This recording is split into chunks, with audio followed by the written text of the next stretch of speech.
ఒక గడి అయినను మేలుకొని ఉండలేవా? మార్కు సువార్త 14:37. ప్రభు అని యేసుక్రీస్తు సంపూర్ణమైన దేవుడు, సంపూర్ణమైన మానవుడు, ఆకాశం మహాకాశంలో పట్టజాలని దేవుడు. ఆయన ఎవడును నా ప్రాణమును తీసుకునడు, నా అంతట నేనే దానిని పెట్టుచున్నానని సెలవిచ్చాడు. యోహాను సువార్త 10:18. మరణ శాసనం ఎక్కడుండునో అక్కడ మరణ శాసనం వ్రాసిన వాని మరణం అవశ్యం. ఆ శాసనమును వ్రాసినవాడు మరణం పొందితేనే అది చెల్లును. అది వ్రాసినవాడు జీవించుండగా ఎప్పుడైనా చెల్లునా? హెబ్రీయులకు రాసిన పత్రిక 9:16-17. మరణ శాసనంలో వ్రాసింది ఆయనే, చనిపోయి తిరిగి లేచింది ఆయనే. గెస్టెమనే తోటలో మాదిరిని నేర్పుటకు ప్రార్థించాడు.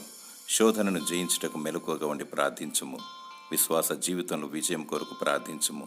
దేవుని రాకడకై సిద్ధపాటు కొరకు ప్రార్థించుము. దేవుడు నీ మొరను ఆలకించి నిన్ను దీవించునుగాక. ఆమెన్.